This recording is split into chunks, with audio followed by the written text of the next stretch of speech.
नमस्कार दोस्तों, मैं महेंद्र शर्मा स्वागत करता हूं मेरे YouTube चैनल पे आपका। उम्मीद करता हूं आप खुश और स्वस्थ हैं सभी।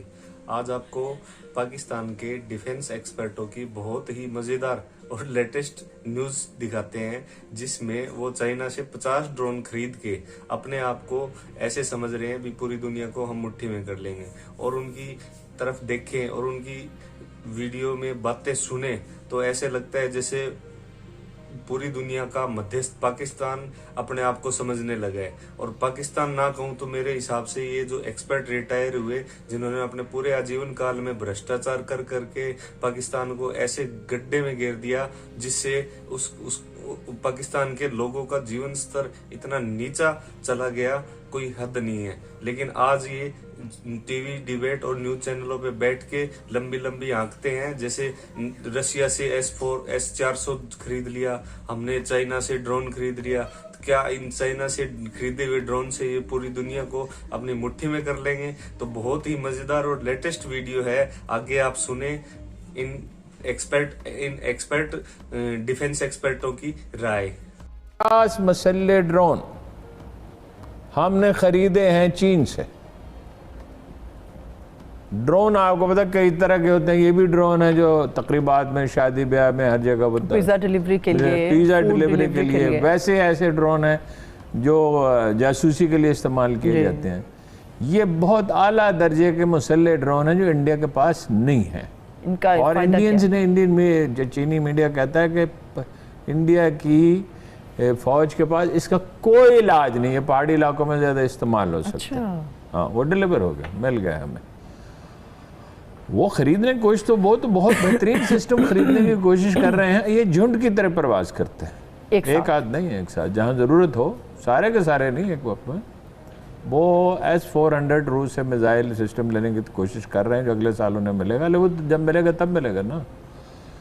और उसका भी वैसे इलाज है, उसमें यह है कि वो मिसाइल को रोक सकता है, लेकिन अगर आप 20 मिसाइल फायर करेंगे तो 10 को रोक सकेगा ना। वो मतलब ये नहीं है कि जंग के लिए फिजा साजगार कीजिए, जंग तो किसी सूरत नहीं होनी चाहिए।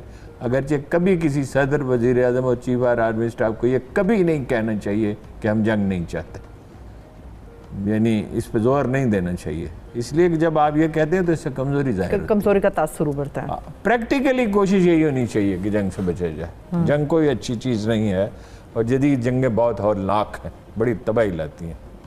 और ये 2 एटमी मुल्क हैं। हम तुर्की से कह रहे हैं कि वो ड्रोन दें। तुर्की से क्यों कह रहे हैं? चाइना से ले तो लिए। हाँ, तुर्की से क्यों कह रहे हैं? तुर्की के पास बहुत आला किस्म के ड्रोन हैं, एक और किस्म के, जिससे आज़रबाईजान ने आर्मीनिया को शिकस्त दी। अच्छा, ड्रोन्स के जरिए जी।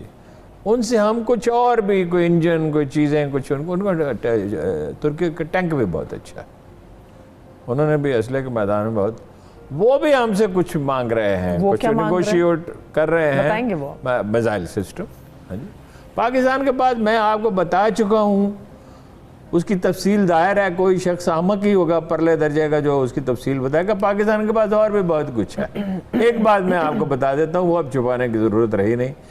91 की खलीज वार में जितने बम इस्तेमाल हुए थे खलीज की वार में, वो सब हम बना चुके हैं। पाकिस्तानी साइंसदानों का कोई जवाब ही नहीं है भाई। अफसोस के ये इंडस्ट्री में उनकी सलाहियत इस्तेमाल नहीं होती, उस तरह से नहीं की गई कि वरना तो मतलब ये है कि आप दुनिया से बहुत आगे, कभी निकल रहे थे दुनिया से। 60 के अशरे में आप बहुत तेज़ी से तरक्की कर रहे थे। वो हमारे मिसाइल, वो और भी बहुत सी चीज़ों में इंटरेस्टेड रहे हैं, लेकिन जाहिर है पाकिस्तान बैनुल-अक़वामी मुआहदों का पाबंद है और कोई ऐसी चीज़ नहीं कर सकता कि जिससे कोई एम्बैरसमेंट पैदा हो। ये तो 2-3 बड़ी अच्छी खबरें हैं। तो नाम क्या है उन तुर्की के ड्रोन्स का?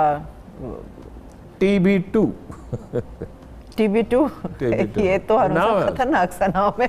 हाँ, वो उनका नाम भी बड़ा दिलचस्प है। उनके जो कमांडर आए थे, क्या नाम था उनका? दंदार, उम्मीद दंदार। उनको हाईएस्ट अवार्ड, निशान इम्तियाज़ दिया गया। और हमारे जनरल नदीम रज़ा साहब का है तुर्की, तो उन्हें भी तुर्क फौज का सबसे बड़ा अवार्ड दिया गया।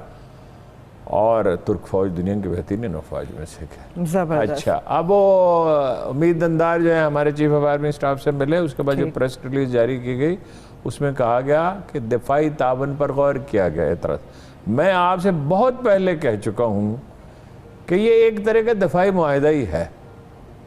और चीन के मामले में मैं कह चुका हूँ, देखिए कोई मुआहदे कोई तहरीरी बाद औक़ात होते हैं, बाद औक़ात नहीं होते, लेकिन जिस तरह उन्होंने आपको ड्रोन फराहम किया और उस पर इज़हार मसर्रत किया, इसका मतलब ये है कि वो आपके दिफा के लिए फ़िक्रमंद है। और क्यों ना फ़िक्रमंद हो, देखिए ना, वो तो इंडिया तो कहता है गिलगित बल्तिस्तान पर कब्जा करेंगे, 100 मील का तो हमारा बॉर्डर है, 100 किलोमीटर का चीन के साथ। अगर वो बॉर्डर नहीं रहता तो सीपैक कहाँ रहता है, ठीक है ना। इसी की फिक्र लगी हुई है ना उन्हें। चीन ही है ना टारगेट। वो कहते हैं कि सबसे बड़ा मुखालिफ चीन है जो सिस्टम में, उसके पास माशी कुव्वत है, वो दुनिया भर में फैल रहा है और वो इस इलाके से हमें निकल गया। और फौजी एतबार से वो कहते हैं रूस सबसे बड़ा दुश्मन। अब यहाँ एक थिंक टैंक बना, मैं किसी वक्त तफसील से उससे बात करूँगा जो इस पर मामले में मैं कह चुका हूँ। देखिए कोई मुआहदे कोई तहरीरी बाद औक़ात होते हैं, बाद औक़ात नहीं होते, लेकिन जिस तरह उन्होंने आपको ड्रोन फराहम किया और उस पर इज़हार मसर्रत किया, इसका मतलब ये है कि वो आपके दिफा के लिए फ़िक्रमंद है। और क्यों ना फ़िक्रमंद हो, देखिए ना, वो तो इंडिया तो कहता है गिलगित बल्तिस्तान पर कब्जा करेंगे, 100 मील का तो हमारा बॉर्डर है, 100 किलोमीटर का चीन के साथ। अगर वो बॉर्डर नहीं रहता तो सीपैक कहाँ रहता है, ठीक है ना। इसी की फिक्र लगी हुई है ना उन्हें। चीन ही है ना टारगेट। वो कहते हैं कि सबसे बड़ा मुखालिफ चीन है जो सिस्टम में, उसके पास माशी कुव्वत है, वो दुनिया भर में फैल रहा है और वो इस इलाके से हमें निकल गया। और फौजी एतबार से वो कहते हैं रूस सबसे बड़ा दुश्मन। अब यहाँ एक थिंक टैंक बना, मैं किसी वक्त तफसील से उससे बात करूँगा जो इस पर काम कर रहा है, और वो बहुत से सेमिनार उन्होंने किए हैं और काम कर रहे हैं और अब और करना चाहते हैं। मेरे पास वो तशरीफ़ लाए थे कल। पाकिस्तान, ईरान, अफ़गानिस्तान में अगर अमन हो जाए, चीन, तुर्की और रूस, अच्छा, ये अगर मिल के इकट्ठे कोशिश करें तो इस इलाके में स्टेबिलिटी हो सकती है। और जो जारहाना ज़ायम अमेरिका के जनूबी समुद्रों में चीन के और पाकिस्तान के बारे में और अफ़गानिस्तान, इसको डिस्टेबलाइज रखना चाहते हैं अमेरिका। यानी चीन ने कहा है कि वो अफ़गानिस्तान में बात होती, मैं तफसील आपको बताता हूँ कि बहुत गैर जिम्मेदारी का मुजाहरा किया है अमेरिकियों ने और इस पूरे खित्ते को जो है वो मुश्किल में डाल दिया। ठीक, हेल्थ कार्ड के हवाले से हारून साहब कोई खबर नहीं आई काफ़ी दिनों में, कोई है आप? हेल्थ कार्ड के हवाले से ये है कि ताज़ा तरीन फिगर ये है कि 10 लाख लोग उससे इस्तेफादा कर चुके हैं पंजाब और पख्तूनख्वा में। अच्छा। और दिसंबर तक टारगेट है कि पंजाब के तमाम शहरियों को दे दिया जाए। पंजाब में तो है 7.25 लाख रुपए और वहाँ 10 लाख रुपए। ये सर्जरी के लिए है, ख़ातीन के लिए ख़ास तौर पर इस तरह